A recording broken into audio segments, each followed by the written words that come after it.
मिथिला पंचांग के अनुसार हर साल अश्विन मास के कृष्ण पक्ष की अष्टमी तिथि को जीवित पुत्रिका या जीवितवाहन या जितिया का व्रत रखा जाता है। जीवित पुत्रिका व्रत को जितिया और जीमोवाहन व्रत के नाम से भी जाना जाता है। इस व्रत की शुरुआत नहाए खाए से होती है और माताएं अपनी संतान की लंबी आयु, उम्र, सुख समृद्धि और स्वास्थ्य की उन्नति के लिए जीवन के लिए इस व्रत को निर्जला उपवास रहकर रखती हैं। मान्यताओं के अनुसार संतान के लिए रखा जाने वाला यह व्रत किसी भी बुरी स्थिति में संतान की रक्षा करता है और सबसे कठिन व्रतों में से एक माना जाता है।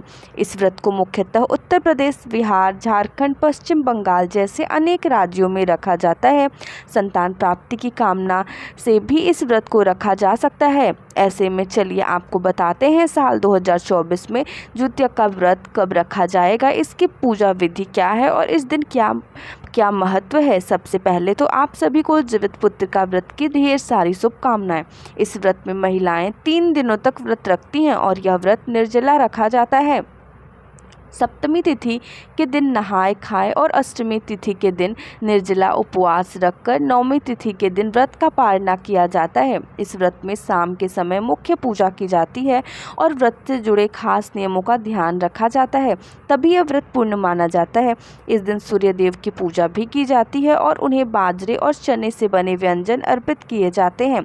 व्रत रखने वाली महिलाओं को इस दिन किसी भी वस्तु को काटना नहीं चाहिए, ना ही कटे हुए फल या सब्जी का उपयोग करना चाहिए। किसी भी तरह की जीव हत्या करना पाप माना जाता है और व्रती महिलाओं को दिन में चाकू, कैंची आदि का इस्तेमाल नहीं करना चाहिए। इस व्रत को रखने से पहले नोनी का साग खाने की भी परंपरा है। ऐसा कहा जाता है कि नोनी के साग में कैल्शियम और आयरन भरपूर मात्रा में पाया जाता है, जिसके कारण व्रती के शरीर में जो पोषक तत्व होते हैं उसकी कमी नहीं होती। इस व्रत के पारण के बाद महिलाएं पूजा में अर्पित किया हुआ लाल या पीले रंग का धागा भी गले में पहनती हैं और इसके बाद कोई शुभ दिन देखकर इसे उतार लिया जाता है। जीवित वाहन भगवान की पूजा में सरसों का तेल और खल चढ़ाया जाता है और व्रत के पालना के बाद यह तेल बच्चों के सिर पर लगाया जाता है। माना जाता है कि यह भगवान का आशीर्वाद होता है। पौराणिक मान्यता है कि इस व्रत को जो भी माँ करती है उसे कभी भी अपनी संतान के वियोग का सामना नहीं करना पड़ता है। उसकी संतान को लंबी उम्र और जीवन भर किसी भी दुख और तकलीफ की सुरक्षा मिलती है। इस दिन गंधर्व राजकुमार जीमूतवाहन जी की पूजा की जाती है। महाभारत युद्ध के समय अपने पिता की मृत्यु के बाद अश्वत्थामा बहुत नाराज हुए और क्रोध में वह पांडवों के शिविर में घुस गए। शिविर के अंदर उस समय 5 लोग सो रहे थे। अश्वत्थामा को लगा कि यह लोग पांडव हैं और अपने पिता की मृत्यु का बदला लेने के लिए उन्होंने उन 5 को मार डाला। दरअसल वह द्रौपदी जी के 5 संतानें थी। इस बात की सूचना जब अर्जुन को मिली तो उन्होंने अश्वत्थामा को बंदी बनाकर उनकी दिव्य मणि छीन ली। अब अश्वत्थामा को और अधिक क्रोध आ गया तो उन्होंने बदला लेने के लिए अभिमन्यु की पत्नी उत्तरा के गर्भ में पल रहे बच्चे को गर्भ में ही नष्ट कर डाला। भगवान श्री कृष्ण ने तब अपने सभी पुण्य का फल उत्तरा की उस अजन्मी संतान को देकर उसे फिर से जीवित कर दिया। मरकर पुनः जीवित होने के कारण उस बच्चे का नाम जीवित पुत्र का रखा गया।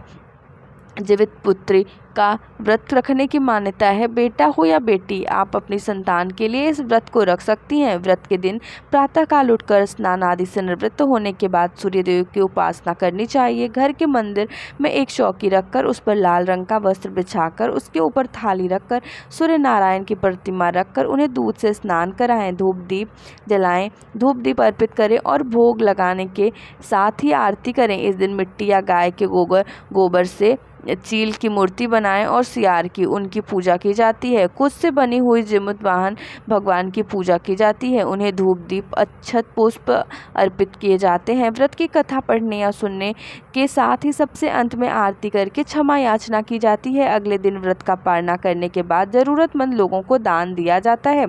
इस साल 2024 में नहाए खाए 24 सितंबर को मंगलवार के दिन है और वहीं निर्जला व्रत 25 सितंबर 2024 बुधवार को रहेगा। व्रत का पालना 26 सितंबर गुरुवार के दिन किया जाएगा। अष्टमी तिथि प्रारंभ होगी 24 सितंबर मंगलवार दोपहर 12:10 से और बुधवार दोपहर 12:11 पर तिथि समाप्त होगी, इसलिए इस बार 25 सितंबर बुधवार को ही जितिया का व्रत रखा जाएगा।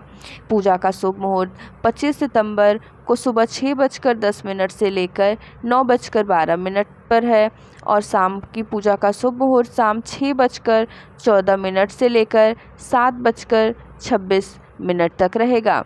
25 सितंबर बुधवार दोपहर को नौमी तिथि प्रारंभ होगी 12:12 से और नौमी तिथि का समापन होगा 26 सितंबर गुरुवार दोपहर 12:25 पर और वहीं पर सूर्योदय सुबह 6:20 पर होगा और सूर्यास्त 6:15 पर होगा। व्रत पारणा तिथि और शुभ मुहूर्त जान लेते हैं। 26 सितंबर 2024 को गुरुवार सुबह 6:21 से लेकर 8:23 के बीच में होगा।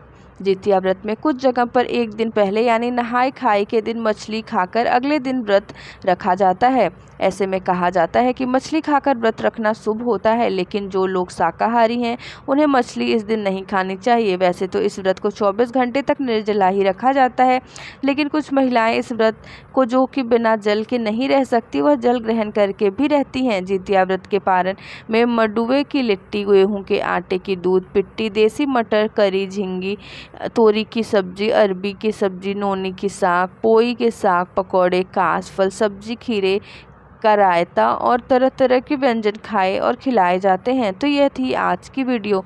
उम्मीद है आपको वीडियो पसंद आई होगी। जय श्री कृष्ण।